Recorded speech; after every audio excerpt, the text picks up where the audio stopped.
बाबा बोलायचं खूप असतो. बाबा बोलायचं खूप असतो, पण बोलता येत नाही. नातं खूप घट्ट आहे आपलं, पण त्यातला प्रश्नच सुटत नाही. लहानपणी तुम्ही जेव्हा रागवायचा तेव्हा फक्त तुमची चिडचिड दिसायची. लहानपणी तुम्ही जेव्हा रागवायचा तेव्हा फक्त तुमची चिडचिड दिसायची, कारण तेव्हा माझ्या डोळ्यात येणारं पाणी फक्त आई तिच्या पदराने पुसायची. प्रेम फक्त आईच करते असंच नेहमी वाटायचं. प्रेम फक्त आईच करते असंच नेहमी वाटायचं, पण ती जेवण करून झोपली का ग या विचारण्यामागे पण प्रेम असायचं.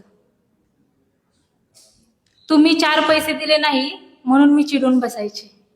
तुम्ही 4 पैसे दिले नाही म्हणून मी चिडून बसायचे, पण आता समजतंय हो बाबा, ते 4 पैसे मिळवण्यासाठी तुम्ही किती धडपडायचे.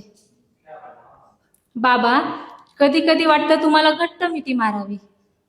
कधी कधी वाटतं तुम्हाला घट्ट मिठी मारावी आणि सांगावं की किती जीव आहे माझा तुमच्यावर. पण हिम्मत होत नाही हो. भीती नाही कदाचित ती, पण एका अशा नात्याची छाप पडली मनावर. सगळं काही बोलता येत नसलं तरी आज सांगावंसं वाटतंय. सगळं काही बोलता येत नसलं तरी आज सांगावंसं वाटतंय. बाबा तुमच्याच असण्याने माझं आयुष्य पूर्ण होतंय. बाबा तुमच्याच असण्याने माझं आयुष्य पूर्ण होतंय. बाबा, तुमचा माझ्यावरचा विश्वास, तुमचं प्रेम आणि तुमचं माझ्या पाठीमागे खंबीरपणे उभं राहणं असंच राहू दे.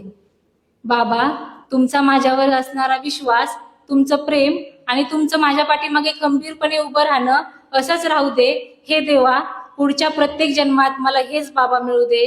हे देवा, पुढच्या प्रत्येक जन्मात मला हेच बाबा मिळू दे.